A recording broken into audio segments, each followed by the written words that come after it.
Pèlerin d'espérance, je marche vers la lumière. Chemin d'harmonie et sans frontières. Je me lève et laisse tomber mes croix. Bonjour, ici Alain Clément et bienvenue à votre émission de l'Église diocésaine au service du diocèse de Sault-Sainte-Marie. Et aujourd'hui, j'accueille en studio M. Colin Bourgeois. Bonjour Colin. Bonjour Yolande, merci de votre accueil. Oh mon Dieu, merci. Et aujourd'hui, on va apprendre à connaître le parcours de vie et son témoignage de foi. Peut-être un côté que les gens ne connaissent pas de M. Bourgeois. Alors, pour commencer, parle-nous de ton enfance, tes parents. Ah, c'est très humble comme début.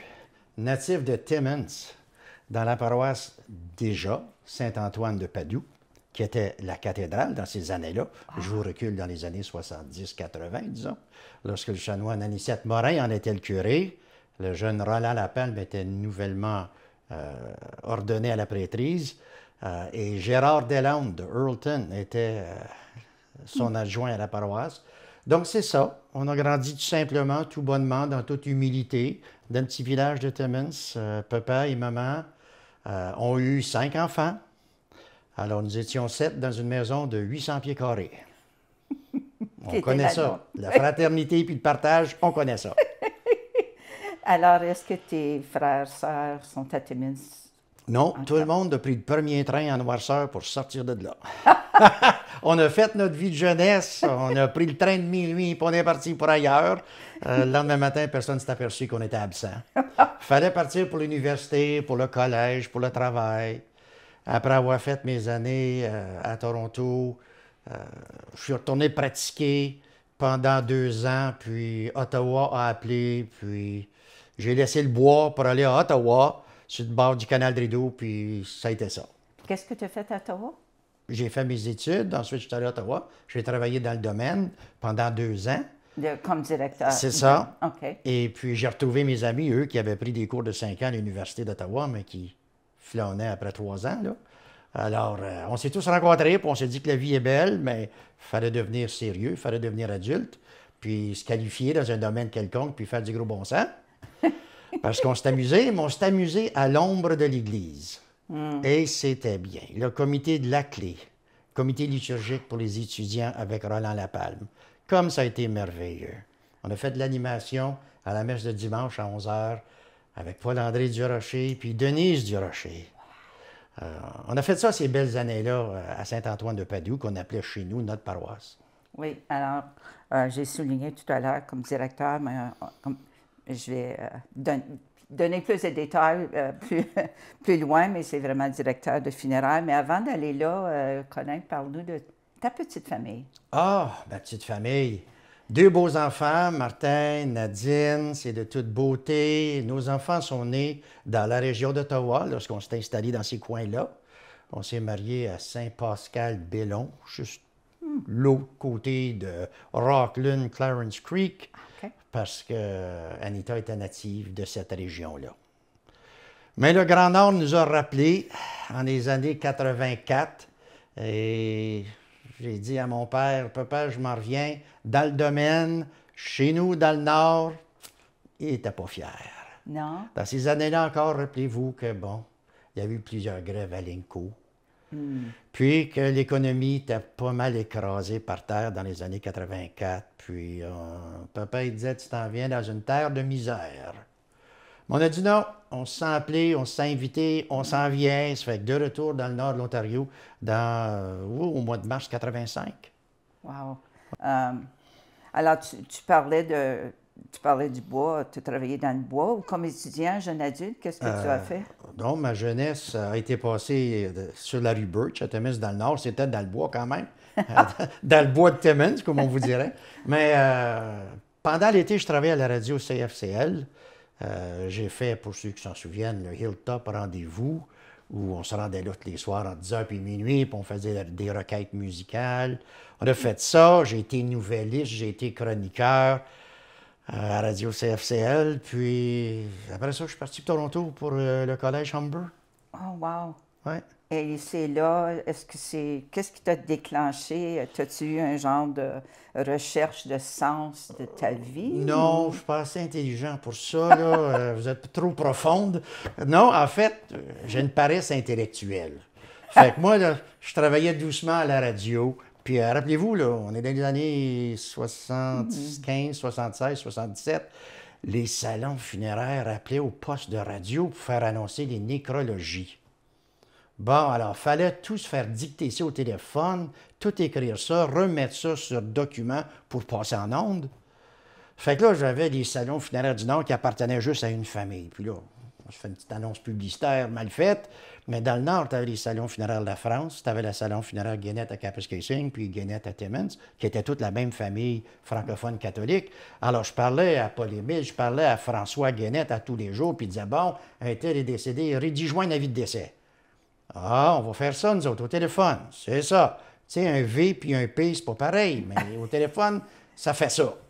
Alors, j'ai rédigé des chroniques, des avis de décès, toutes ces choses-là pendant 2-3 étés. Puis ça a été merveilleux. Ça fait qu'à un moment donné, les gens ont dit, mon Dieu, tu sembles avoir l'attitude. Ben là, je trouvais pas ça, mais j'ai dit, on y va pareil, on se lance. Fait que je suis allé m'inscrire au collège Humber, puis ils m'ont demandé quelle expérience que j'avais dans le domaine. Ben, j'ai écrit des avis de décès. Ça fait ça, mon affaire, là. Ils m'ont accepté pareil. Et je m'imagine, dans ce temps-là, il n'y avait pas beaucoup de collèges qui offraient ce cours-là? Non, seulement que le collège Humber à Toronto. En anglais? En anglais, puis c'est bon de le souligner, parce que rappelez-vous, moi, j'avais jamais été à une école anglaise de ma petite vie, là. Fait qu'imaginez-vous, finir de l'école secondaire Thériault, en 13e année, jamais étudié en anglais, puis j'arrive à Toronto, puis on me dit, oh, vous avez une dissertation de 3000 mots due le 27 septembre. On est le 2 septembre. Oh, pas évident, ça? Ouais, je savais même pas mon autre père en anglais. Ça fait que le restant ne suivait pas du tout. Moi, là, ça ne marchait pas. J'ai tout écrit ma dissertation en français. Puis là, je l'ai traduite en anglais. Oh, wow. Ça faisait dur. Mais j'ai réussi. Je pense que j'ai eu 61 %. Le Seigneur est bon.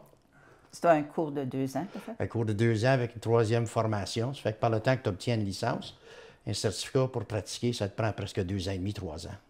C'était le titre du cours, ça, directeur de funéraire? Oui, formation en service funéraire, oui. OK. Puis là, il y a aussi le métier d'embaumeur. Oui, ça faisait partie de notre cours. Est-ce que tu es embaumeur aussi? Oui. OK. Mon permis me permet de travailler et avec les familles, les survivants, pour dresser une succession, régler des avis de décès nécrologiques, et par la suite, le travail pratique manuel de la préparation, la restauration, la désinfection du corps humain. OK.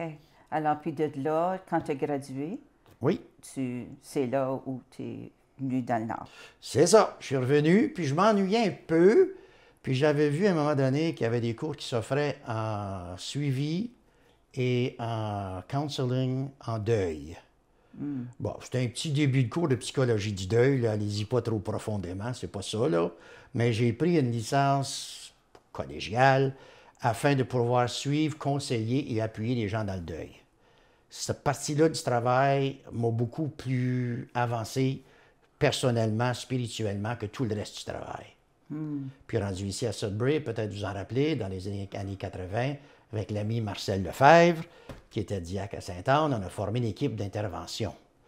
Puis c'est une équipe qui était parachutée dans nos écoles francophones catholiques. S'il y avait un décès, s'il y avait un accident, s'il y avait quoi que ce soit, de perte ou de transition, notre équipe de transition se rendait dans les écoles, parlait aux profs et ensuite parlait aux étudiants. Oh, wow. On a fait ça aussi. Wow.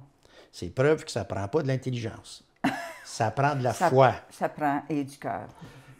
Et ça vient avec la foi. Ouais, si on n'a pas cette force, si on n'est pas guidé par l'esprit, on n'ira pas loin. Wow. Cette confiance-là vient vraiment du cœur et non pas de la tête. Ce n'est pas cérébral. Ça vient du cœur. Si tu ne l'as pas, tu ne l'as pas.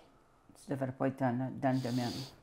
C'est ça. Qui me fait parler. Je lisais quelque chose l'autre jour, puis je disais, wow, je cite, « Être directeur de funérailles est un profil d'emploi qui exige des talents de planificateur, d'organisateur, d'observateur, de médiateur.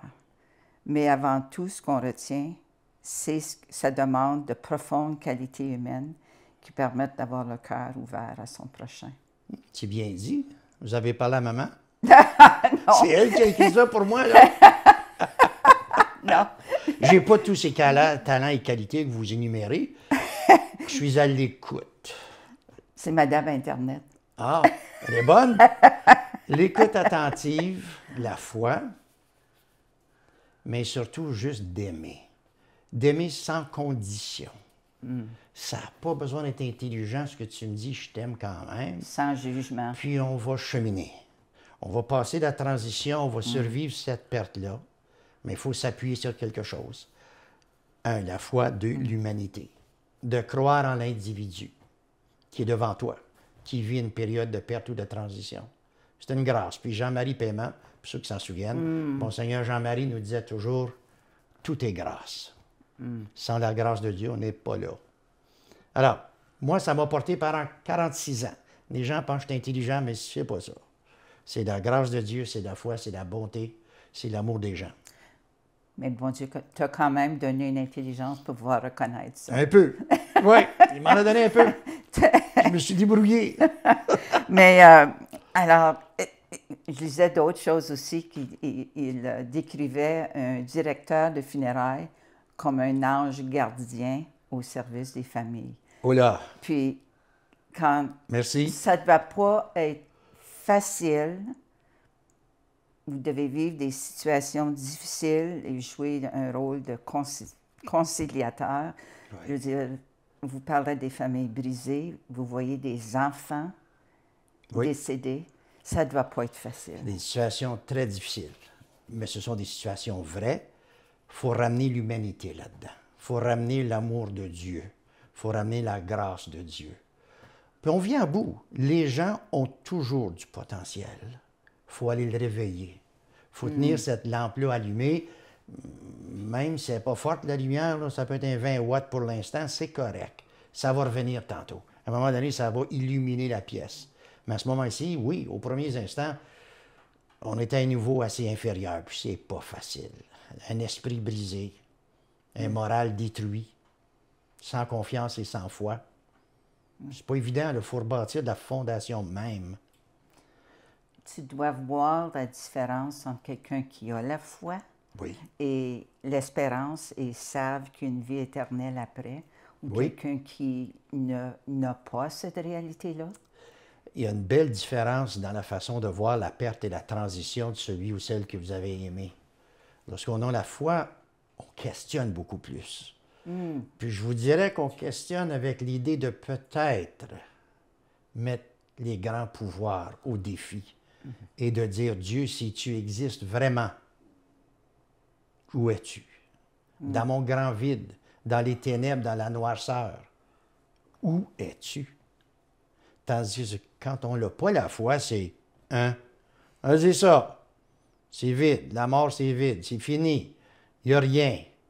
Mais comment on bâtit là-dessus? On ne peut pas.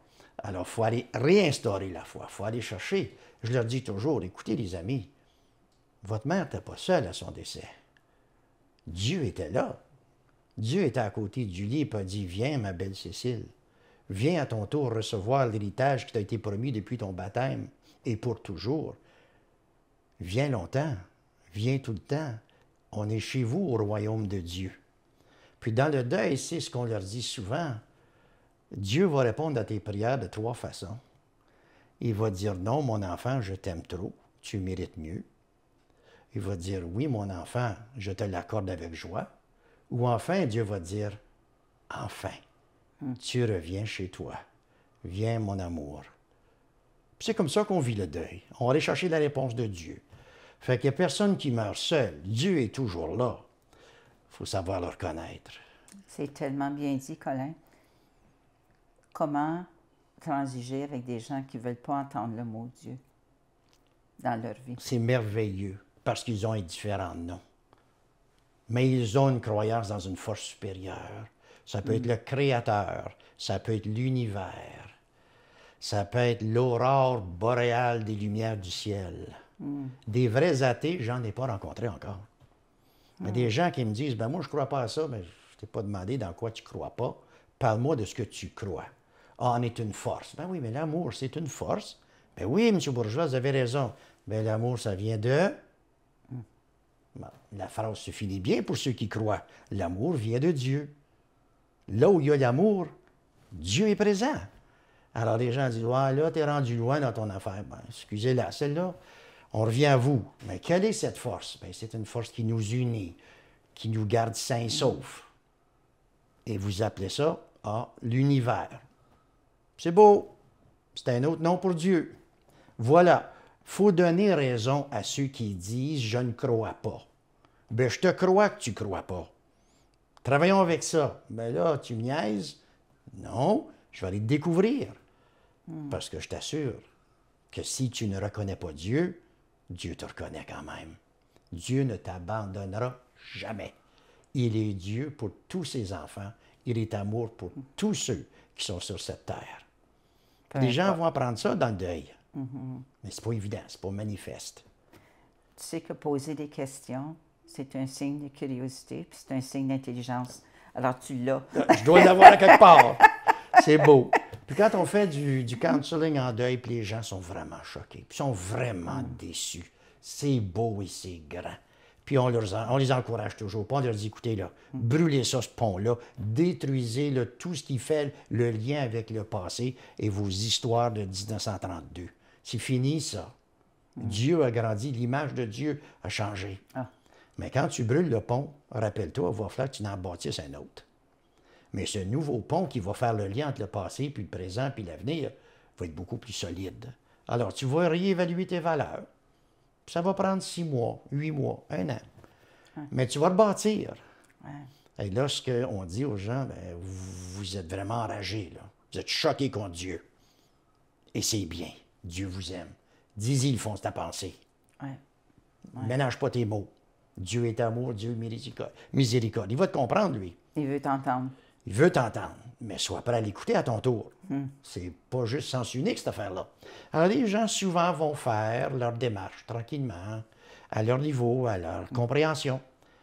Puis on les rencontre 6, 8 mois, 1 an après, puis ils ont transigé avec une force supérieure qu'on peut appeler par différents noms. Wow, très, très bien dit. Si une jeune personne venait à toi, Colin, pour dire « J'aimerais devenir directeur ou directrice de funérailles », qu'est-ce que tu lui dirais? Bien, je t'embauche demain matin, ça, c'est la première chose. Deuxièmement, mais as-tu le temps?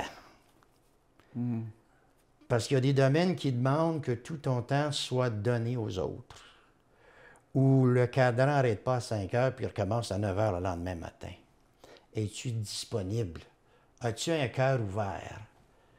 Es-tu prêt à entendre le message 24 heures par jour, 7 jours par semaine?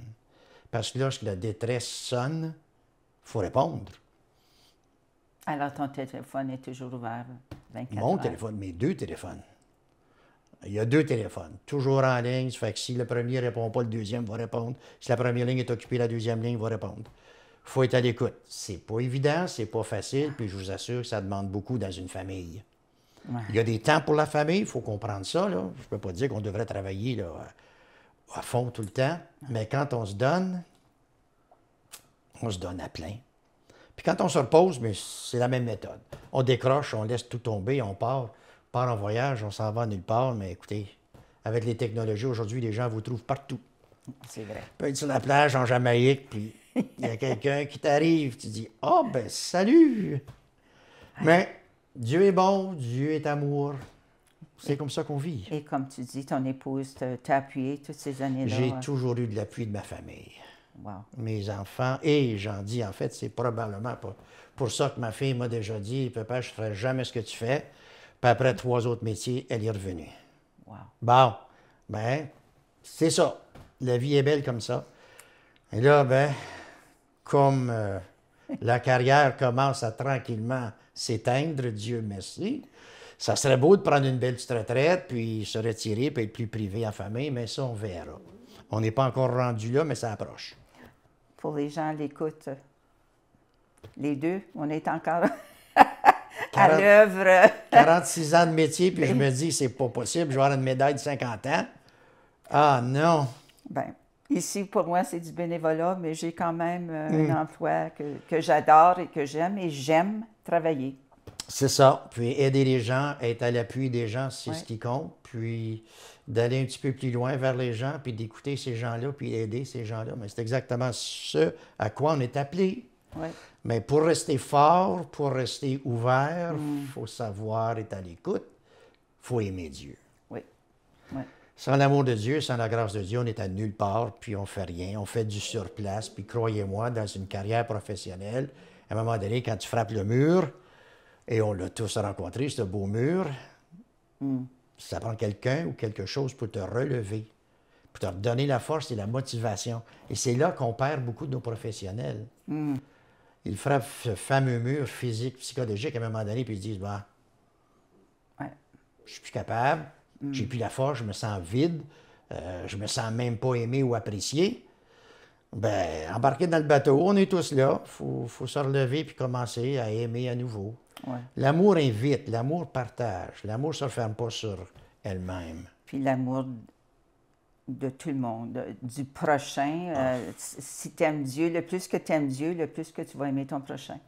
C'est ce qui est. Puis ton prochain est tellement intéressant, mais il est tellement différent. Oui, c'est vrai. Puis je vous le dis de ce temps-ci, si vous êtes là aujourd'hui, là, si vous êtes dysfonctionnel, Dieu vous aime. Ouais. Ah, on est tous dysfonctionnels, on a chacun nos façons. Des moutons noirs, il y en a partout, partout.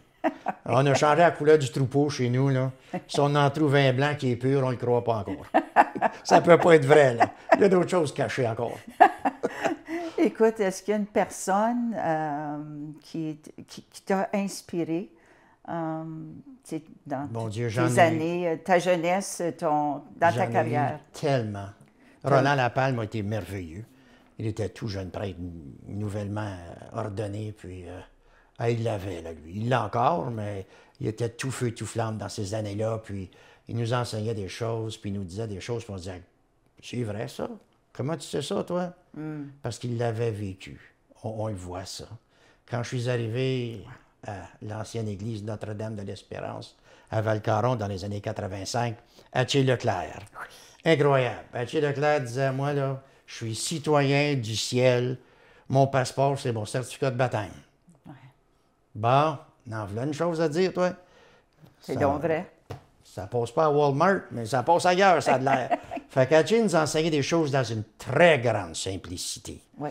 Les apparences, puis les qu'en pensez-vous, là, non, il n'y avait pas de place pour ça dans sa vie.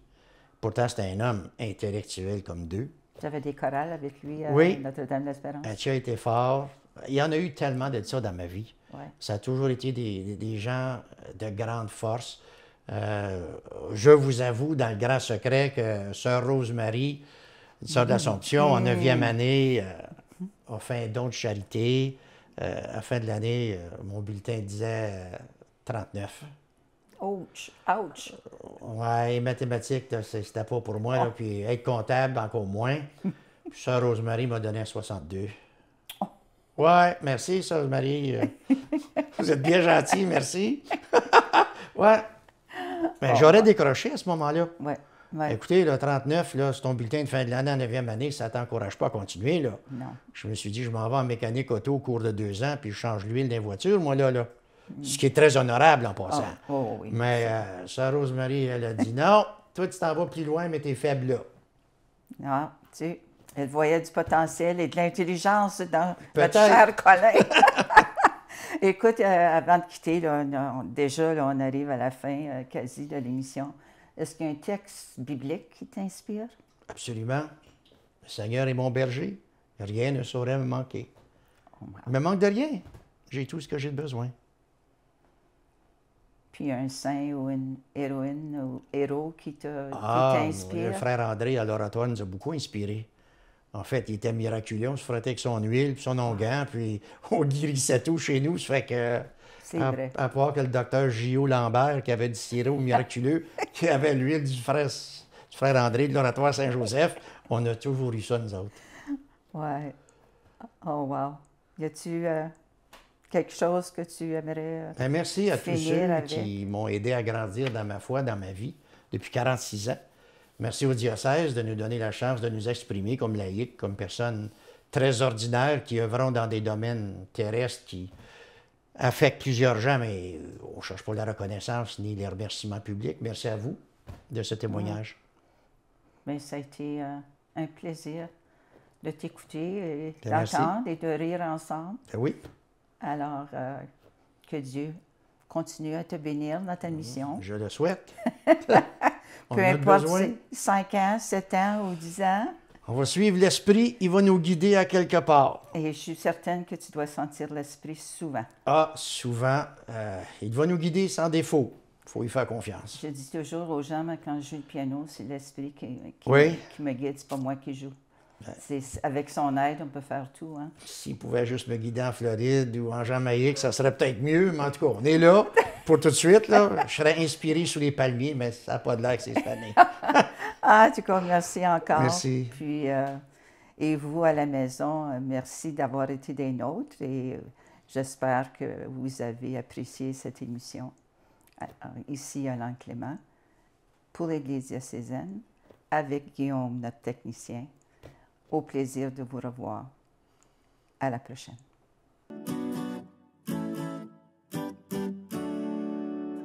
Je me réveille, je n'ai plus peur. J'ai un feu ardent dans mon cœur. Je me lève, alléluia. Une vie nouvelle s'ouvre devant moi. Peux-tu l'entendre, peux-tu la voir? Cette espérance qui m'invite à croire. Aussitôt choisie, elle me montre la voie. Non, rien ne pourra m'enlever ma joie. Pèlerin d'espérance, je marche vers la lumière. Chemin d'harmonie et sans frontières. Je me lève et laisse tomber mes croix. Non, rien ne pourra m'enlever ma joie. Non, rien ne pourra m'enlever ma joie.